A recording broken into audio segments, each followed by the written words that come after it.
Hello everyone. Welcome to Winsome Digital Platform of Winsome International School. Today we are starting with class 8th SOF National Science Olympiad series.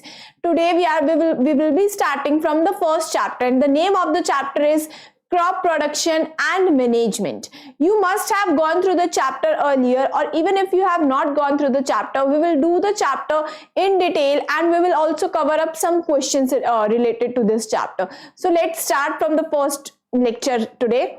See, all living organisms obtain their energy mainly from food which they get either from plants or animals or both. Living organisms जितने भी हैं, even we human beings depend on plants and other animals for our food. Like हम plants से भी हमारा खाना लेते हैं और animals से भी लेते हैं, तो और दोनों पे depend रहते हैं living organisms for their food. See, agriculture is the science that deals with the cultivation of plants. Agriculture वो science है, agriculture is the branch of the science that deals with the production of plants. Plants का जो production होता है for the living organisms for their food, उसको क्या बोलते हैं? एग्रीकल्चर बोलते हैं. And raising life stock for human use यानी कि इंसानों के यूज के लिए लाइफ स्टॉक का रेज करना. What is life stock? Life stock का मतलब होता है एनिमल्स को, प्लांट्स को इस तरीके से यूज करना कि हमारे लिए वो हम उससे कुछ ना कुछ ऑब्टेन कर ले. जैसे कि if I talk about life stock के बारे में मैं ये बोलूं कि काउस को पालते हैं, है ना, गाय जो होती है उसको घरों में रखते हैं, ठीक है. उससे हम क्या ले रहे हैं? We are taking milk from that, है ना. तो मिल्क बन रहा है और मिल्क से कितने सारे प्रोडक्ट्स भी आगे हम बनाते हैं.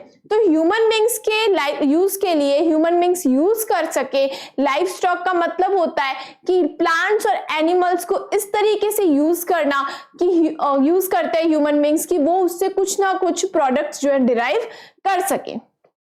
It is the world's largest and most important industry. World की सबसे लार्जेस्ट इंडस्ट्री जो है और सबसे मोस्ट इंपॉर्टेंट इंडस्ट्री जो है वो है एग्रीकल्चर. एग्रीकल्चर जो है वो सबसे मेन इंडस्ट्री है. And agriculture is mainly about the cultivation of plants. Animals की बात नहीं होती है एग्रीकल्चर में. The term agriculture refers to only and only production of plants for the use of human beings and for the livestock for human needs.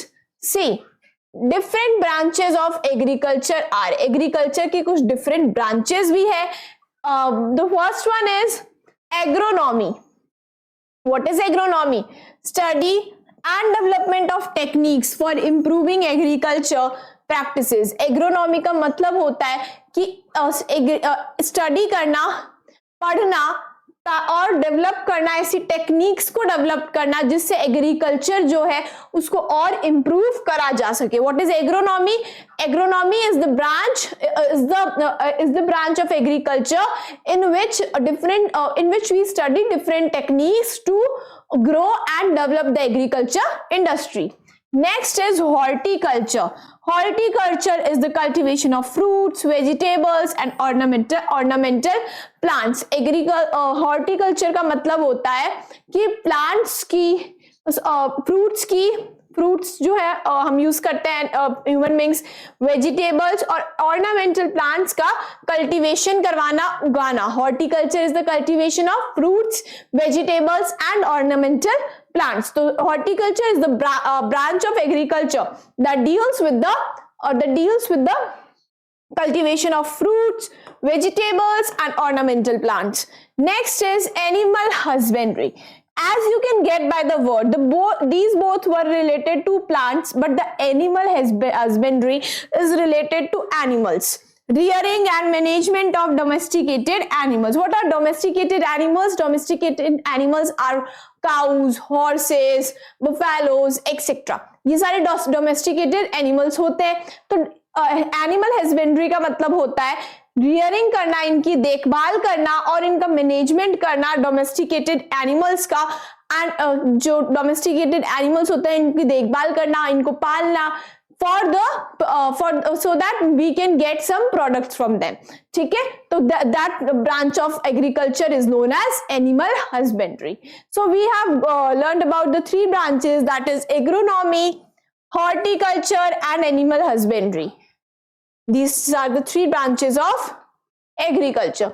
During the last century, there have been tremendous advancement in agriculture, such as development of new varieties of plants and animals, use of fertilizers for better produce. क्या हुआ है last century का मतलब है पिछले कुछ सालों में, है ना, पिछले कुछ 100 सालों में एग्रीकल्चर जो ब्रांच है उसमें बहुत ट्रिमेंडस यानी कि बहुत सारे एडवांसमेंट, बहुत अच्छे डेवलपमेंट्स हुए हैं. वो डेवलपमेंट्स जो हैं वो हेल्प करते हैं कि एनिमल्स के न्यू वेराइटीज भी हो बन सके और प्लांट्स की भी न्यू वेराइटीज जो है हम प्रोड्यूस कर सकें. Use of fertilisers for better produce, fertilisers का यूज होता है प्लांट्स को अच्छे से, प्लांट्स की अच्छी ग्रोथ के लिए, है ना, फर्टिलाइजर्स का यूज करते हैं farmers. Use of pesticides, what are pesticides? Pesticides का मतलब होता है कि इंसेक्ट्स को, कुछ ऐसे जो होते हैं जो वी कैन से कि अनयूजफुल और डेंजरस इंसेक्ट्स मारने के लिए उनको, बिकॉज कई बार फसल को वो खराब कर देते हैं, क्रॉप्स को, वो कल्टीवेशन को जो होता है वो खराब कर देते हैं ऐसे इंसेक्ट्स. सो उनसे बचाने के लिए पेस्टिसाइड्स का यूज करा जाता है ताकि क्रॉप का कल्टीवेशन को कोई डैमेज ना करे, वो पेस्टिसाइड्स का यूज होता है. This was also developed. Use of pesticides, use of machines such as tractors and harvesters. कुछ machines का भी यूज करने लग गए हैं आजकल फार्मिंग में, कल्टीवेशन में. कि कौन सी मशीन्स है वो? ट्रैक्टर्स का, हार्वेस्ट करने के लिए हार्वेस्टर्स का यूज करने लग गए हैं, which are labour saving devices. लेकिन और ये डिवाइसेस क्या है? लेबर सेविंग है, यानी कि पहले जो काम इंसान करते थे, कोई लोग करते थे, जैसे कल्टीवेशन, जैसे हार्वेस्टिंग करना, वो आजकल मशीन से हो जाता है, हार्वेस्टर से हो जाता है. तो लेबर का क्या हो रहा है? सेव हो रहा है. लेबर सेविंग मशीन से कैसे? ट्रैक्टर्स हो गई, हार्वेस्टर्स हो गए, ये सब. This has led to better quality and high yields of crops. इन सबसे क्या हुआ है कि जो क्वालिटी है वो क्रॉप्स की वो बहुत अच्छी हुई है, और क्या हुआ है? हाई यील्ड्स ऑफ क्रॉप्स, और बेटर क्वालिटी, और जो क्वालिटी भी बेटर हुई है, और क्रॉप्स का जो नंबर है, यानी कि ड्रास्टिक और we can say that a good change has been absorbed in the past century. जो डेवलपमेंट्स हुए हैं एग्रीकल्चर के फील्ड में, उससे काफी बहुत अच्छे चेंजेस आए हैं, और उससे जो है प्लांट्स की जो है एट द एंड क्या होता है, प्लांट्स की, क्रॉप्स की जो है फसल बहुत अच्छी हो रही है. In India, agriculture revolution or green revolution began in 1960. As a result, production of food grains has increased several folds, and green revolution was also known as agricultural revolution. revolution का मतलब था कुछ changes हुए अच्छे इस field में, जिससे बहुत डेवलपमेंट हुआ. agriculture revolution. The green revolution was also known as agriculture revolution. कब हुआ था ये? 1960 में हुआ था. This is very important. कब हुआ था? 1960 में हुआ था. As a result production of food grains increased several folds. Green revolution, agricultural revolution जो हुआ था वो 1960 में हुआ था, और ये फूड ग्रेन्स इसका रिजल्ट क्या हुआ कि फूड ग्रेन्स जैसे कि व्हीट, मेज, है ना, जो हम फूड के लिए जो हमारे ग्रेन्स को हम यूज करते हैं, तो फूड ग्रेन्स का जो प्रोडक्शन था वो सेवरल फोल्ड्स बढ़ गया, इंक्रीज हो गया. Next is crop plants. Crop plants के बारे में हम पढ़ेंगे. The same kind of plants that are grown, cultivated and harvested in the field on a large scale for profit or livelihood are known as crop plants or crops. ऐसे plants जिनको grow करा जाता है, cultivate करा जाता है और harvest करा जाता है लार्ज स्केल पर, यानी कि बहुत बड़े जैसे खेतों में क्रॉप्स का प्रोडक्शन होता है, लार्ज स्केल पर होता है फॉर प्रॉफिट और livelihood. As I talked about की लाइवलीहुड यानी कि हम उसको यूज कर सके, ह्यूमन बींग्स यूज कर सके. जैसे कि चावल की जो होती है फसल होती है ना, बहुत बड़े खेत होते हैं उनमें चावल की फसल होती है, राइस की होती है, तो वैसे कि प्रॉफिट और लाइवलीहुड के लिए उन्हें क्या बोला जाता है, क्रॉप प्लांट्स या फिर हम बोल सकते हैं क्रॉप्स बोला जाता है। एग्जाम्पल हो गए सीरियल्स, पल्सेस, फ्रूट्स, वेजिटेबल्स। जैसे कि एग्जाम्पल्स में है सीरियल्स हो गए, पल्सेस हो गए, इनको क्या करते हैं लार्ज स्केल पर इनका प्रोडक्शन कराते हैं so that we human beings can use them, है ना, उनको हम यूज कर सके अच्छे से, उनका प्रोडक्शन हम करवाते हैं। यूज करके हम हमारी जो फूड हमारे जैसे हम फूड ग्रेन्स है उनका भी लार्ज स्केल पर प्रोडक्शन करवाते हैं, तो उसे क्या बोला जाता है, क्रॉप प्लांट्स बोला जाता है। एग्जांपल्स क्या हो जाएंगे, cereals, pulses, fruits and vegetables. Cereals were the first crops known to be cultivated. Cereals जो थी वो फर्स्ट क्रॉप्स थे जो कि एक्चुअल में कल्टिवेट करवाए गए थे। तो the question can arise that which of the following was the first crop to be cultivated. तो आपका आंसर आएगा cereals was the first one. There are many types of crops grown in India. हमारे India में बहुत सारे crops जो है उनको ग्रो करवाया जाता है फॉर द लाइवलीहुड, है ना। And some of the common crops, some common crop plants grown in India.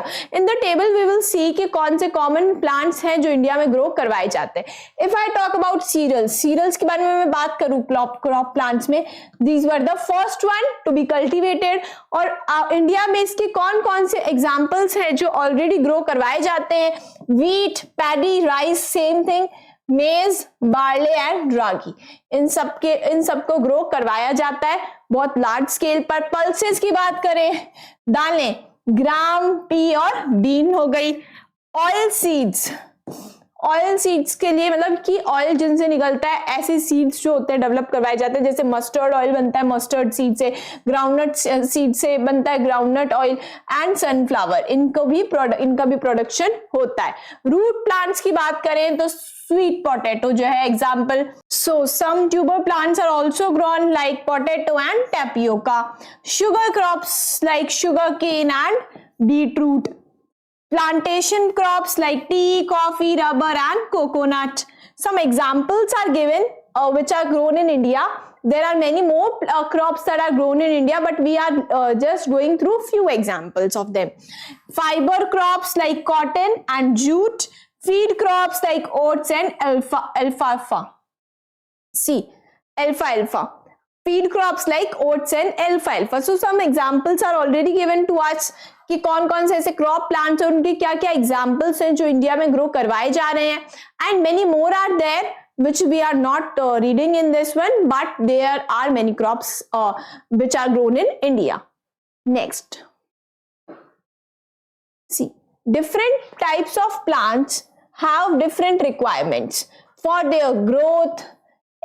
सब जो प्लांट्स होते हैं उनका अलग अलग रिक्वायरमेंट होती है। उनको पर्टिकुलर कोई प्लांट है तो उसको वाटर की नीड ज्यादा होगी, कोई और पर्टिकुलर प्लांट है तो उसको वाटर की नीड बहुत कम होगी, कोई पर्टिकुलर प्लांट है वो सिर्फ शेड में ही ग्रो होगा, है ना, और कोई पर्टिकुलर प्लांट है वो सिर्फ सनलाइट में ही अच्छे से ग्रो होगा। तो सब प्लांट्स जो होते हैं उनकी पर्टिकुलर नीड्स होती है कि उसमें ही वो अच्छे से ग्रो कर पाते हैं। सो एग्जाम्पल पैडी, हम पैडी का एग्जाम्पल देखें, राइस तो requires a lot of water, बहुत सारा वाटर की नीड है। राइस जो होता है वो बहुत सारे वाटर की नीड होती है राइस को। Paddy and rice are same. While cactus needs very little water, लेकिन कैक्टस जो है वो बहुत कम पानी में ग्रो हो जाते हैं। ठीक है, apples thrive in the cold climate, apples जो है वो कोल्ड क्लाइमेट में ही ग्रो होते हैं अच्छे से। while grains and cereals grow well in specially prepared fields in the plains, लेकिन प्लेन्स जो है वहां पे ग्रेन्स और सीरियल्स का प्रोडक्शन बहुत अच्छा होता है। Like in India if we see the example, Himachal Pradesh के एप्पल्स जो होते हैं वो बहुत अच्छे होते हैं, बिकॉज हिमाचल प्रदेश, जम्मू कश्मीर, वहां के जो एप्पल्स हैं वो बहुत अच्छे हैं। Why? Because the climate is cold there, right. And if I talk about the cereals and if I talk about the cereals and grains, तो प्लेन एरियाज जैसे उत्तर प्रदेश में जो प्रोडक्शन होता है वो सीरियल्स का और ग्रेन्स का बहुत ज्यादा अच्छा होता है। तो एरिया भी क्या होता है, अलग अलग होता है। कोई पर्टिकुलर एरिया में कोई जो एक स्पेसिफिक प्लांट है वो बहुत अच्छा ग्रो करेगा। ठीक है, अब मैं A crop may grow well in a particular season. एक कोई क्रॉप्स होते हैं जो पर्टिकुलर सीजन में ग्रो होते हैं, जैसे सीजनल क्रॉप्स होते हैं वो, depending upon the temperature, humidity and rainfall. किस पे डिपेंड करते हैं? ह्यूमिडिटी कैसी है, टेम्परेचर कैसा है और रेनफॉल कैसी है। Based on the growing season, the crops growing in India are categorized into two types. First is Kharif and second is Rabi.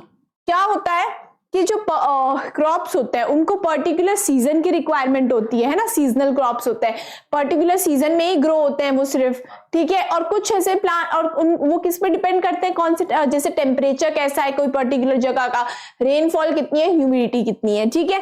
तो बेस्ड ऑन ग्रोइंग सीजन, उनके ग्रो होने के सीजन के बेसिस पे इंडिया में crops जो है वो टू कैटेगरीज में कैटेगराइज्ड है। First is Kharif and second is Rabi. So let's read out about these. Next, Kharif crops. These crops are grown in rainy season between June and September. So kharif crops grow in rainy season. जो rainy season होता है, बरसात का मौसम होता है, उसमें अच्छे से ग्रो होते हैं खरीफ क्रॉप्स। उस पर्टिकुलर मॉनसून की सीजन में ही ग्रो होते हैं। मंथ्स क्या होंगे? June to September, as the monsoon enters in India in June and ends in the September. The kharif crops depend upon the south west monsoon. ये कौन से मॉनसून पे डिपेंड करेंगे? साउथ वेस्ट मॉनसून पे डिपेंड करेंगे। As they need substantial amount of water, because इनको बहुत अच्छे, काफी हैवी अमाउंट ऑफ वाटर की नीड होती है, high amount of water they need.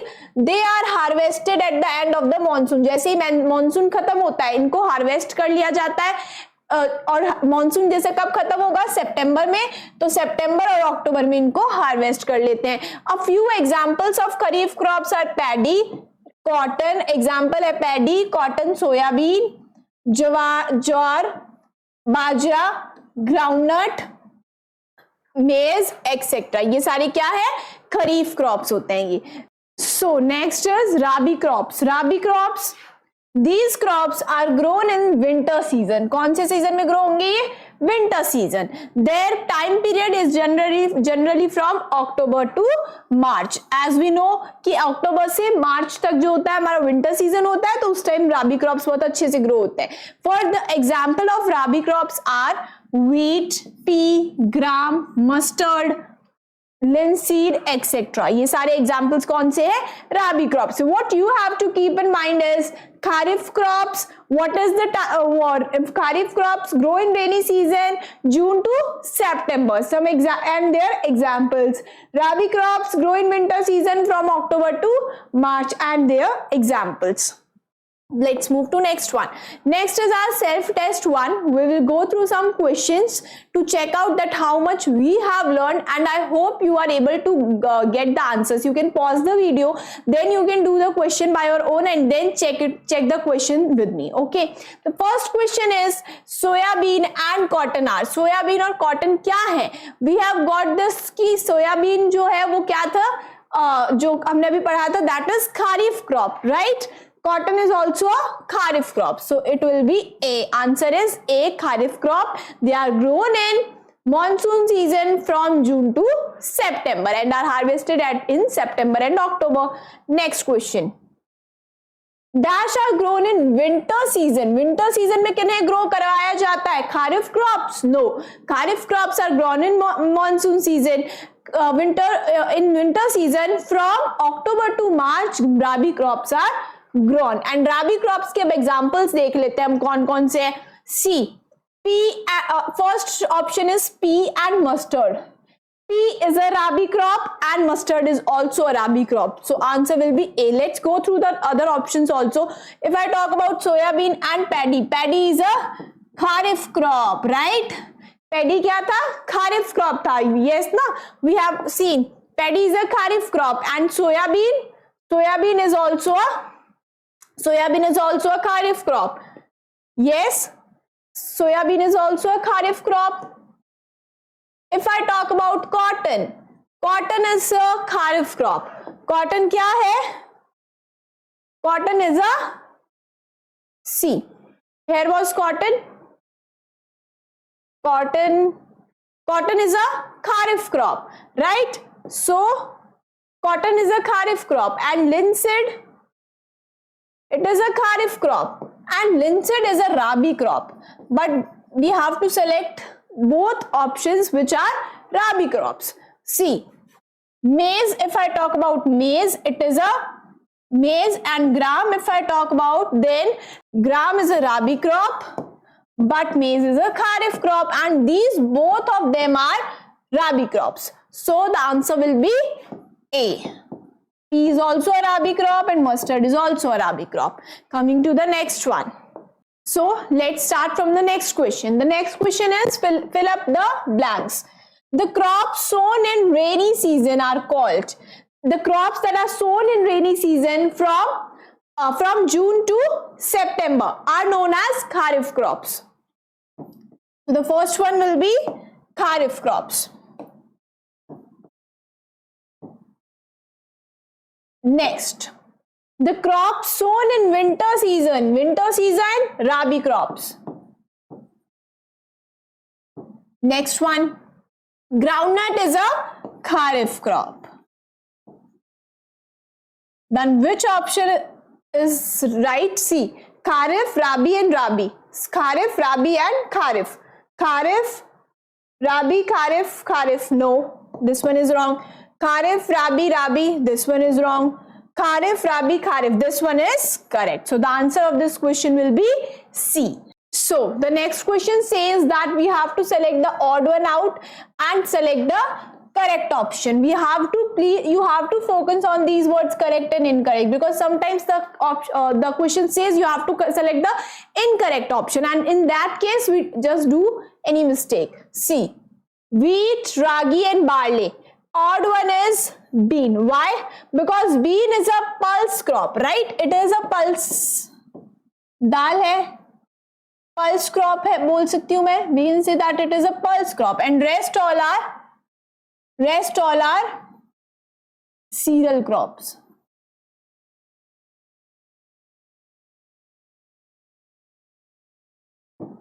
Next, tea, rubber, coffee and tapioca. Tapioca is the odd one. Tapioca is a tuber plant.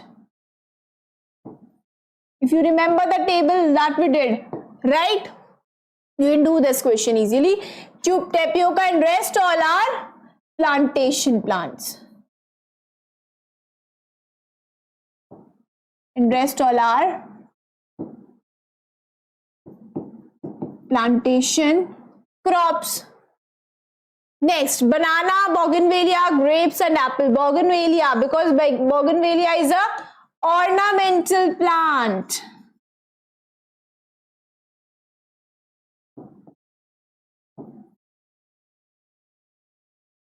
Rest all are fruits. You can see कि बाकी सब क्या है? Fruits. Rest of all are fruits. Next one, croton, cabbage, spinach, tomato. Croton will be the odd one because it is also an ornamental plant. And rest all, as you can see, are vegetables. So let's see which option suits the best. Bean, tapioca, bougainvillea and croton. Bean, rubber, no, this one is wrong. Next, bean, tapioca, bougainvillea and croton. Yes, correct option. So the answer will be D of this question. Next one.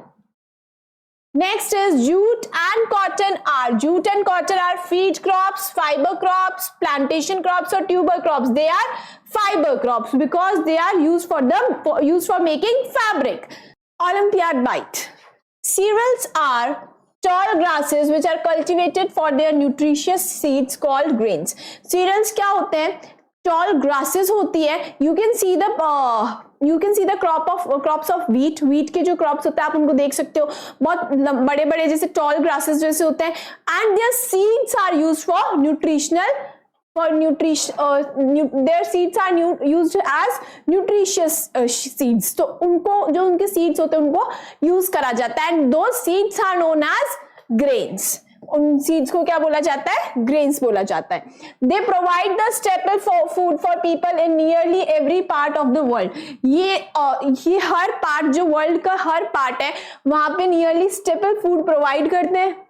ये जो लोग होते हैं वो grains ही, आज we take our food, हम हमारे food में क्या लेते हैं? जो ग्रेन्स होते हैं, सी ग्रेन्स को यूज करके उसका आटा बनवाते हैं. जैसे if I take the example of wheat, है ना, and then we eat chapati, तो ये क्या होता है? फूड स्टेपल की तरह यूज करा जाता है. Grains are rich in starch, also contain proteins, vitamins, minerals and fibers. जो grains होते हैं वो किसमें जो हाई होता है? What is the main nutrient? The main nutrient, they are rich in starch, and other nutrients are also present: proteins, vitamins, minerals and fiber. तो ये सारे जो होते हैं present होते हैं. Vegetables, fruits, flowers and ornamental plants are studied under horticulture. We already discussed about this in the previous session कि vegetables, fruits, flowers और ornamental plants की जो study होती है उसको क्या बोला जाता है? Horticulture बोला जाता है. Besides Kharif and Rabi crop, there is one more season called Zaid. It is the season for vegetables or low-grade cereals sown in March or April and harvested in June. Some Zaid crops are watermelon, pumpkin, gourd, etc. See, ऐसा जैसे हमने राबी crops और खरीफ crops के बारे में पढ़ा था in the previous lecture, right?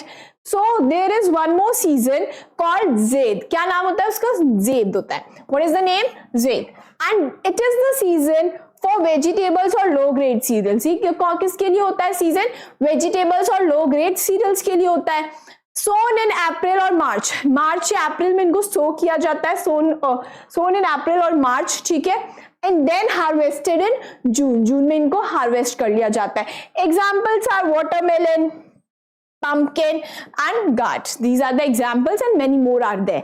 So I hope you got this, that one more season is there in which the crops are sown in March or April and harvested in June, and the name is Zaid. I hope you got this. Next one.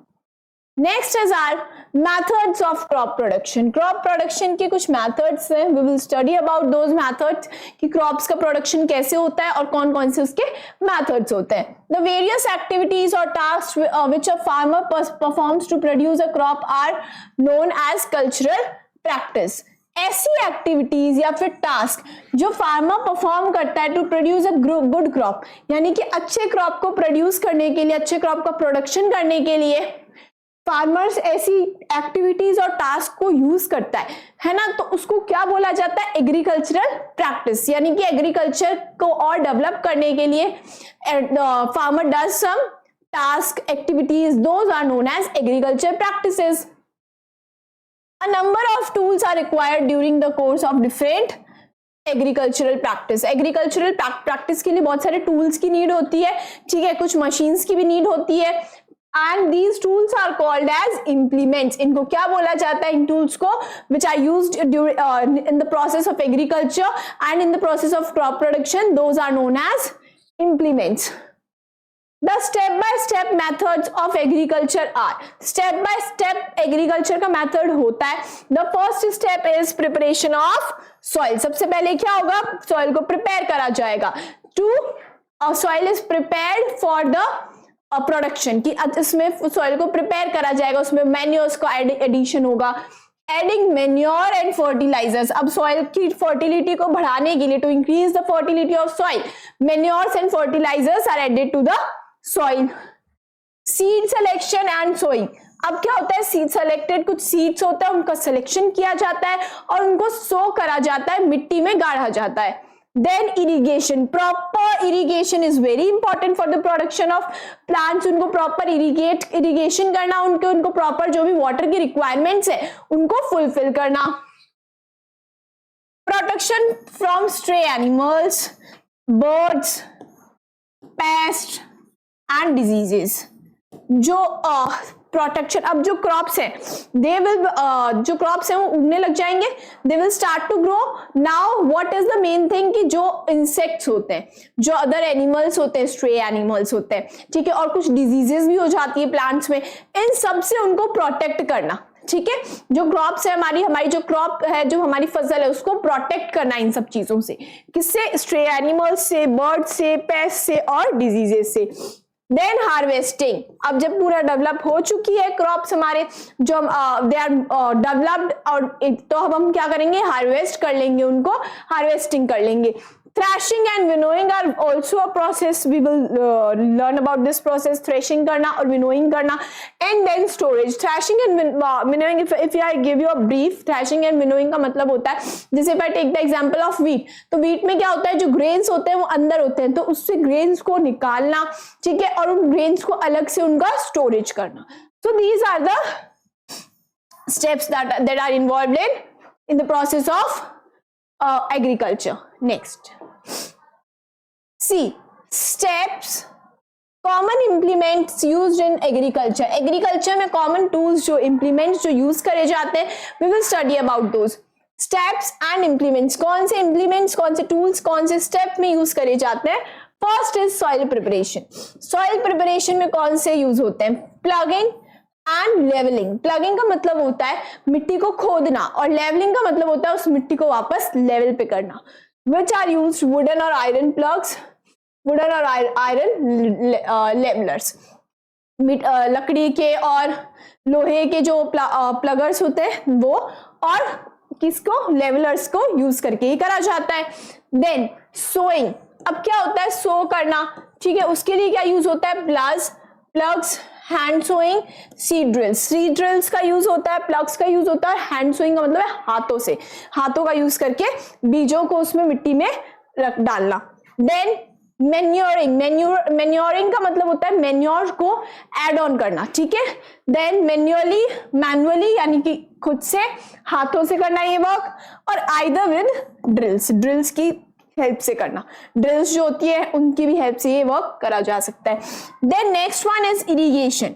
What is irrigation? Irrigation is the proper जो है water की जो भी requirements है crop को, वो water provide करना irrigation के through.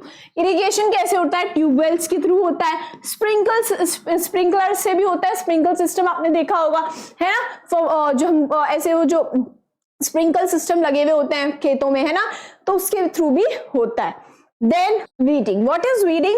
Weeding is to remove the unwanted crops. जब हम क्रॉप्स को सो करते हैं तो उसके साथ क्या अनवांटेड जो प्लांट्स होते हैं वो भी ग्रो हो जाते हैं, विच आर नॉट यूजफुल, तो उनको क्या करते हैं? उनको करते हैं रिमूव करा जाता है उनको through the process of weeding. Weeds को रिमूव करा जाता है. Then it is done through trowel और खुरपा या वी कैन से खुरपा जो हिंदी में हम बोलते हैं, उसको यूज करके we can do this process. Next is crop protection. Crop protection means we have to protect the crops from diseases, or we can say the stray animals, insects and birds. So इन सब से protect करने के लिए sprayers का use होता है. Spray जो करते हैं, स्प्रे करने के लिए स्प्रेयर्स होते हैं, उनका यूज होता है. Next is harvesting. Harvesting means to cut the crops. अब जो हमारे क्रॉप्स डेवलप्ड है उनको हार्वेस्ट कर लेना. It is done through sickle की हेल्प से होता है, और either it is done with harvesting machine जो है वो यूज करी जाती है. Next is threshing. थ्रेशिंग जो होता है वो थ्रेशर्स की हेल्प से. थ्रेशिंग मीन्स जो भी फसल है हमारा जो क्रॉप्स है उसमें से ग्रेन्स को अलग करना एंड बाकी जो अनवांटेड मटेरियल्स को अलग करना. जैसे वी कैन से कि जैसे जो वीट ग्रो होता है, वो वीट किसमें ग्रो होते हैं? वीट की जो हमारे क्रॉप्स होते हैं वो ग्रो होते हैं like grass is there wheat की, ठीक है. देन उसके अंदर ग्रेन्स होते हैं, तो उन ग्रेन्स को अलग करना उससे, ठीक है. Then it is done through threshers और either with the combines. Then next is storage. Store करना. अब हमने हार्वेस्ट भी कर लिया, हमने थ्रेशिंग भी कर ली, now we have to store the grains, है ना. कोई भी हमारी जो यूजफुल जो हमें अब जो मार्केट में हमें सप्लाई करना है उसको स्टोर करना. We store through with the help of in jute box. Jute bags में स्टोर करते हैं, वुडन बॉक्सेस में स्टोर करते हैं, क्ले और मेटल कंटेनर्स में भी करते हैं, ठीक है. मतलब containers are used and bags are used for storage. Next is preparation of soil. The first step for the agriculture, for the crop production is preparation of soil, the soil is prepared, ठीक है। तो soil का preparation कैसे होगा? Soil is the loose upper layer of earth surface where plants grows. जो हमारी soil है वो क्या है? जो अर्थ की सबसे अपर लेयर है वो है क्या है? Soil. Upper layer of earth surface where plants grow, जहां पे प्लांट्स ग्रो होते हैं। Everybody knows this. It acts as a medium for the germination of seeds and the growth of crops। इसको यूज कर it acts as a medium की तरह इसको use करा जाता है for germination of seeds and growth of crops को grow करने के लिए सीड्स का जर्मिनेशन जो होता है वो भी इसी में होता है। तो soil is very important. Then it provides water, minerals, air, humus to the plants को सॉइल क्या प्रोवाइड करती है? वाटर प्रोवाइड करती है through the roots, then minerals, air and humus भी प्रोवाइड करती है फॉर द प्लांट्स।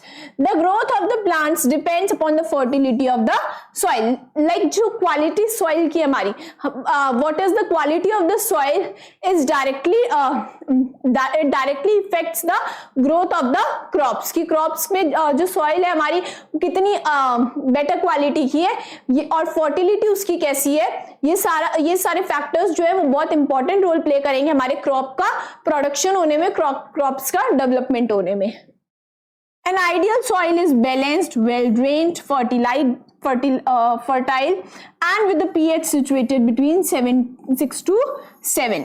प्रॉपर हमें नीडेड जो सॉइल होती है हमारी, ठीक है। The soil which is balanced, well drained mean proper supply of water and fertile, जो फर्टाइल होती है उसका we can say, and the pH जो होता है वो पीएच इज वेरी इंपॉर्टेंट। जो पीएच होगा वो क्या होगा? The pH is 6 to 7। 6 to 7 जो होता है वो पीएच होता है, ठीक है। It is very important that you know the pH of the soil, that the ideal pH is 6 to 7। Okay, on the pH scale the pH should be between from 6 to 7 होना चाहिए। Preparing the soil before growing a crop is an important practice which helps to enrich the soil। soil को prepare करना, कोई भी crop जो है हमारा उसको grow करने से पहले soil को prepare करना is a very important step, ठीक है। is an important practice which helps to enrich the soil को enrich करता है, soil की fertility जो है उसको भी increase करता है। Make it more fertile और ज्यादा करता है। aerated means the proper supply of air, जो aerated करता है। involves plugging होती है इसमें, leveling होती है और manuring होती है, manure को add करा जाता है।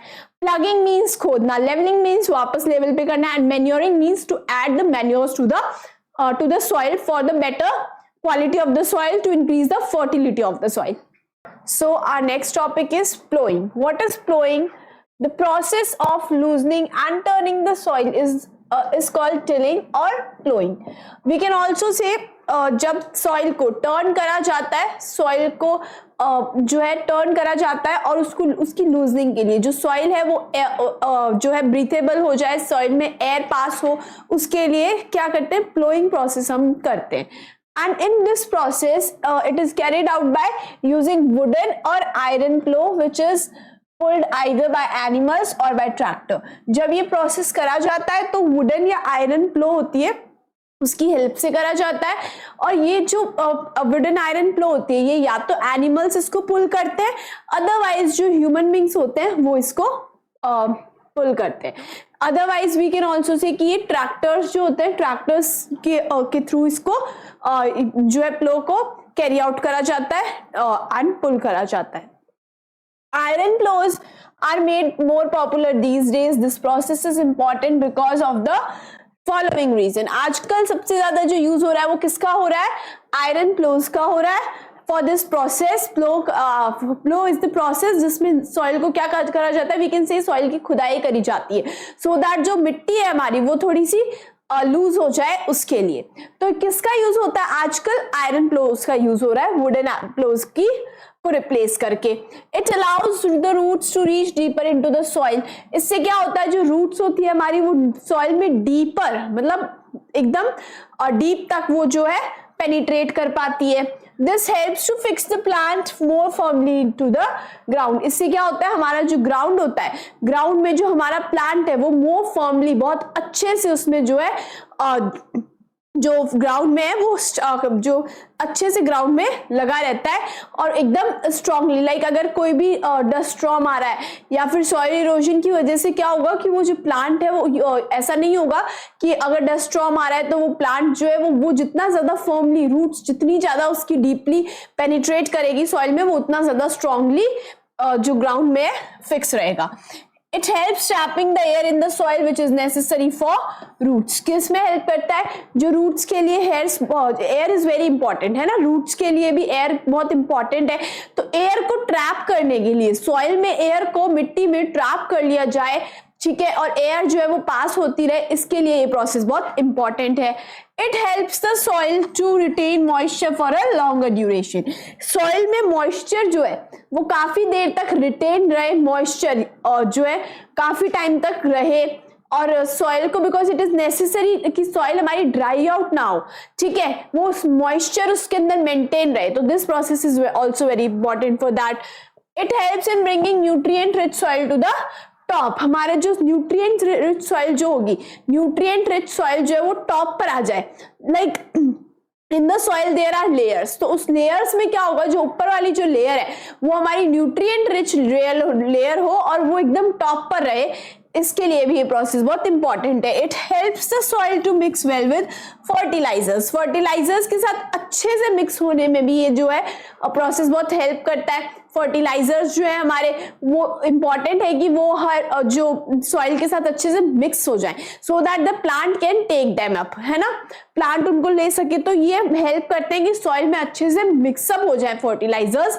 प्लोइंग प्रोसेस से हम ये चीज एश्योर कर सकते हैं। It helps in the removal of undesirable plants called weeds। अब undesirable plants होते हैं कुछ जो ऐसे plants जिनकी नीड हमें बिल्कुल नहीं होती है, ठीक है, लेकिन वो ग्रो हो जाते हैं मेन प्लांट के साथ में, weeds कहते हैं उन्हें।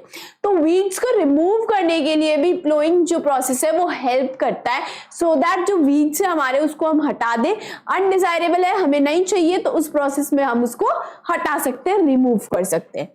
It helps in growth of worms and microbes present with the soil। अब क्या होता है, सॉइल में कुछ माइक्रोब्स प्रेजेंट होते हैं, सॉइल में कुछ बैक्टीरियाज प्रेजेंट होते हैं, माइक्रोब्स प्रेजेंट होते हैं और वर्म्स प्रेजेंट होते हैं, जो कि सॉइल के लिए इंपॉर्टेंट है बिकॉज वो डिकम्पोज करने का वर्क करते हैं। तो इट इज वेरी इंपॉर्टेंट कि इस प्रोसेस से क्या होता है कि उनकी ग्रोथ जो है वो बहुत अच्छे से होती है, ठीक है, उनकी ग्रोथ में हेल्प करता है ये process. They provide nutrient to the soil and help in plant growth. ये क्या करते हैं, ये जो प्रोवाइड सॉइल को न्यूट्रिएंट प्रोवाइड करते हैं, जो ये वर्म्स होते हैं जो माइक्रोब्स प्रेजेंट होते हैं सॉइल में, ये क्या करते हैं, सॉइल को न्यूट्रिएंट्स जो है प्रोवाइड करते हैं सॉइल को, and help in plant growth. Plant की ग्रोथ में भी ये इनडायरेक्टली हेल्प करते हैं। So this is what happens. जो ऐसे जो प्लोइंग प्रोसेस है ये एक इंपॉर्टेंट रोल प्ले करता है, सॉइल को हमारे एयर पास होती रहे, सॉइल में न्यूट्रिएंट्स जो हैं वो टॉप लेयर पर आ जाए सॉइल में। तो ये प्रोसेस बहुत इंपॉर्टेंट है from the expect of these मतलब ये ऐसी जितनी भी ये चीजें हो रही है, तो प्लोइंग के प्रोसेस से ये चीजें होती रहती है, मेंटेन रहती है, वीड्स रिमूव हो जाती, वीड्स को रिमूव कर सकते हैं प्लोइंग प्रोसेस से। तो it is very important to do this process before sowing the seeds को सो करने से पहले ये प्रोसेस करा जाएगा। So there are some implements, we can say agricultural implements used for plowing are as follows। implements का मतलब होता है tools। implements का मतलब होता है tools। कुछ implements का, कुछ tools का यूज करा जाता है for the process of ploughing, यानी प्लोइंग प्रोसेस करने के लिए हम कुछ टूल्स का, implements का यूज करते हैं। एग्रीकल्चर में, पूरे प्रोसेस में एग्रीकल्चर के बहुत सारे टूल्स का यूज करा जाता है। एंड स्पेसिफिकली अगर हम प्लोइंग प्रोसेस की बात करें तो उसमें भी प्लोइंग प्रोसेस में जो है हमारे एक टूल का यूज होता है, उस टूल को हम बोलते हैं प्लो। उस टूल का नेम है प्लो। ओके, प्लोइंग प्रोसेस में इसका यूज करा जाता है। It is an implement made up of wood and is drawn by pair of bulls or other animals. Plow क्या होता है? Plow is a implement, एक टूल है जो wood से बना हुआ होता है, और जो bulls होते हैं या फिर हम बोल सकते हैं animals होते हैं, उनका यूज करके इसको और जो हमारा जो plow होता है उसको पुल करवाया जाता है. It contains a strong triangular iron strip called plowshare. एक strong आयरन स्ट्रिप होती है, स्ट्रॉन्ग ट्राइंगुलर आयरन स्ट्रिप होती है, जिसको हम क्या बोलते हैं? प्लोशेयर बोलते हैं. As you can see in this picture also, ploughshare इसको बोला जाता है. ये एक ट्राइंगुलर स्ट्रिप होती है आयरन की बनी हुई, which is attached to a long log of wood which is called plough shaft. क्या होता है? एक लॉन्ग लॉग होता है वुड का. ये वाला आयरन की क्या बनी हुई होगी? आयरन का बना हुआ होता है प्लोशेयर. ये आयरन का बना हुआ होता है. एंड प्लो शाफ्ट जो होता है वो वुड का बना हुआ होता है. तो so you can get by this कि अगर क्वेश्चन में आए कि आयरन से जो पार्ट बना हुआ है that is ploughshare, but the part which is made up of wood is known as plough shaft. Okay, and it is a long log of wood which is a plough shaft, जिसको हम बोला जाता है प्लो. The other end of the plow shaft is attached to a beam which is placed on the bull's neck. जो plow shaft है हमारा, इसकी जो other end होता है, ये वाला जो end होता है, यहाँ पे इसको किससे अटैच करा जाता है? बुल की नेक से, या फिर कोई भी एनिमल की जो नेक एनिमल हम यूज कर रहे हैं उसकी नेक से, सो दैट जब वो एनिमल मूव होगा तो जो हमारा जो टूल है वो भी मूव होगा और उसको पुल करेगा एनिमल, और उससे हमारा जो है सॉइल में प्लोइंग का प्रोसेस हो जाएगा. The indigenous wooden plow is now increasingly being replaced by iron plow. अब पहले क्या होता था? वुडन प्लो को यूज करा जाता था, आजकल आयरन प्लो का यूज ज्यादा करा जा रहा है. It is replaced by iron plough. Iron plough जो है उससे इसको रिप्लेस कर दिया है. तो so I hope you got this कि प्लोइंग क्या प्रोसेस होता है, जो सॉइल है उसको टर्न करना और उसको लूज करना. It is known as plowing, and which implement is used in this process is known as plow. तो plow का यूज करा जाता है. आयरन के से कौन सा पार्ट बना हुआ होता है? प्लोशेयर बना हुआ होता है. वुड से प्लो शाफ्ट बना हुआ होता है. And which end, the other end of the plow shaft, this end is placed on the neck of a bull. Okay, so I hope and which nowadays जो wooden plows जो है उनको replace कर दिया गया है iron plows से. So I hope you got this topic. So the next tool is hoe. What is hoe? It is a simple tool used for removing weeds and plugging the soil. ये एक simple tool होता है जिसको weeds को remove करने के लिए use करा जाता है. जो weeds, what are weeds? Weeds are unwanted plants which are grown in the field. तो उसको remove करने के लिए hoe का यूज होता है. and plugging the soil, soil को plug करने के लिए भी इसका यूज होता है. It consists of a long rod of wood or iron. A strong, broad and bent plate of iron is fixed to one of its end, and it's worked like a blade. It is pulled by animals.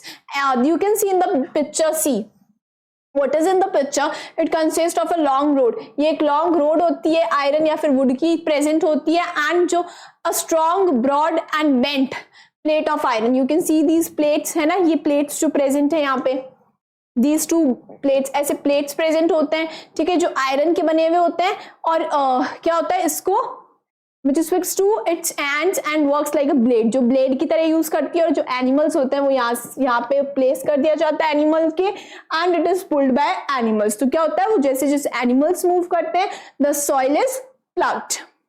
Then cultivator. Next is, these days plugging is done by cultivator which is driven by a tractor. ये आजकल cultivators का use होता है. You can see in the picture tractor cultivator. यहाँ से tractor से वो attached रहता है. यहाँ पे ऐसे ब्लेड्स की तरह जो आयरन रॉड्स होती है वो वर्क करती है. तो क्या होता है कि ये जो कल्टिवेटर का आजकल ज्यादा यूज होता है, ट्रैक्टर से अटैच्ड होता है. तो जैसे जैसे ट्रैक्टर मूव होता है this ploughing of the soil is done. Then it is an implement equipped with shawls, blades, etc. इसमें shawls और blades attached होती है. You can see in the diagram. It is used to break up the soil and remove seeds, जो soil होता है उसको breakup करने में वर्क होता है और जो सीड्स होते हैं उनको भी रिमूव करने में वर्क होता है. Cultivators have ability to penetrate large depths in order to sufficiently break up the soil for seed bed preparation. Cultivators जो होते हैं वो penetrate करते हैं, जो सॉइल है उसको लार्ज डेप्थ तक पेनिट्रेट करने में यूज होते हैं and sufficiently breakup the soil for seed bed preparation. क्या होता है कि अच्छे से जो ब्लेड्स होती है इससे क्या होता है, जो लार्ज मतलब डेप्थ जो सॉइल है उसमें डेप्थ तक जो है जो प्लगिंग जो है वो हो जाती है एंड उससे क्या होता है सॉइल जो है अच्छे से पेनिट्रेट हो जाती है, जो एयर है वो भी अच्छे से पास ऑन हो सकती है. देन जो सी बेड प्रिपरेशन का मतलब है देन वो जो बेड है then the field is prepared for seed sowing. अब क्या होगा, सीड सोइंग के लिए वो जो फील्ड है वो प्रिपेयर्ड है. तो सी बेड प्रिपरेशन का यही मतलब है कि सीड को सो करने के लिए उस फील्ड को प्रिपेयर करना. This saves labour and time. इससे क्या होता है, लेबर और टाइम दोनों सेव होते हैं because it is not done manually. तो लेबर की नीड नहीं होती और टाइम भी कम लगता है in comparison to manual work और the work which is done by animals. Next, so the next one is levelling. अब क्या होता है, सॉइल जो है उसको प्लग करने के बाद even after plugging the soil level करना उसको बहुत इंपॉर्टेंट है. सॉइल को लेवल करा जाता है. Even after ploughing big lumps of soil called clods में रिमेन इन द फील्ड. अब क्या होता है, कुछ क्लॉड्स बिग लम्प्स होते हैं सॉइल के वो फिर भी रह जाते हैं कई बार, है ना, even after ploughing. These are crushed using these are crushed using wooden or iron planks called levelers. ये इनको क्रश करा जाता है वुडन या आयरन प्लैंक्स की हेल्प से. these are known as levelers. इनका नेम होता है leveler. this process is called leveling. Leveling prevents erosion of soil by wind or water. जो soil है उसका erosion ना हो, soil doesn't move from one place to another through wind or water, इसलिए क्या करा जाता है, leveling करी जाती है. This process is also important. Importance of plugging, importance of leveling. What is the importance? Helps in uniform distribution of water in the field during irrigation and reduces irrigation time. क्या होता है कि uniform distribution हो water का, पूरे field में uniformly water का distribution हो इरिगेशन के टाइम, उसमें ये बहुत हेल्प करता है और इरिगेशन का टाइम जो इससे वो रिड्यूस होता है. It prevents the loss of moisture from plugged soil. जो plugged soil होती है उससे moisture lose ना हो जाए, इसमें भी ये स्टेप हेल्प करता है. Increases yield and quality. अब क्या होता है, of course these steps are very important and will affect at the end they will affect the quality of the crops. तो जो crops की quality है वो भी increase होती है इससे और yield जो है वो भी increase होती है. ठीक है, next is adding manures and fertilisers. Now जो फर्टिलाइजर्स है, मैन्योर्स है to increase the fertility of the soil will be added to the soil. अब सॉइल में इनको ऐड करा जाएगा. Process of applying organic minerals adding nutrients to the soil is called manuring. What is manuring? Manuring एक ऐसा process होता है जिसमें ऑर्गेनिक मिनरल्स को ऐड करा जाता है और क्या करा जाता है, न्यूट्रिएंट्स को भी ऐड करा जाता है. This is done for proper mixing of manure with the soil to increase soil fertility before seed is sown in the field. क्या होता है, जो प्रॉपर मिक्सिंग हो पाए मैन्योर को, प्रॉपर मिक्सिंग मैन्योर की जो है खाद बोलते हैं मैन्योर को हिंदी में, एंड मैन्योर को अच्छे से मिक्स करने के लिए सॉइल में this process is done and this increases the fertility of the soil. At the end it will affect the quality of the crops. Then जो हमारी प्रॉपर मिक्सिंग होती है फर्टिलाइजर्स की और मैन्योर की इन the soil. So this is adding manure and fertilizers. Next is Olympiad bite. The burrowing action of organisms such as earthworm also helps in loosening and turning the soil. क्या होता है कि ऐसे you can see in the picture this is a earthworm. Earthworms को add करा जाता है. Earthworms जो है उनको ऐड करा जाता है सॉइल में टू उससे क्या होता है, अर्थवर्म्स जब मूव करते हैं तो सॉइल जो है, सॉइल का क्या होता है, helps in loosening of the soil and turning of the soil. Soil जो है वो टर्न होती रहती है, वो मूव करते हैं तो उससे, और जो सॉइल है वो टाइट नहीं रहती, लूजनिंग हो जाती है। These organisms also help in decay of dead plants and animals in the soil. ये किसमें हेल्प करते हैं? जो अर्थवर्म होते हैं, वो जो dead and decaying plants and animals है उनको उनको डिके करने में भी हेल्प करते हैं। This process leads to formation of a surface called humus. इससे क्या होता है, जो अर्थवर्म्स हैं वो डेड एंड डिकेइंग प्लांट्स पे वर्क करते हैं एंड देन इस प्रोसेस से एक सब्सटेंस जो है वो फॉर्म हो जाता है सॉइल के सरफेस पे, which is known as humus, जिसे ह्यूमस बोला जाता है, which is rich in nutrients for plants. जो प्लांट्स के लिए न्यूट्रिएंट्स में रिच होता है। ये सरफेस जो होता है ह्यूमस वाला, जो एक लेयर जो बन जाती है पूरे सरफेस पे ह्यूमस की, वो हेल्प करती है प्लांट की सॉइल की फर्टिलिटी इंक्रीज करने में और प्लांट को न्यूट्रिएंट्स प्रोवाइड करती है, because it is made up of dead and decaying plants and animals. So this was all about this lecture. In the next session we will start with the further topics. Till then, stay tuned for the next video. Thank you so much.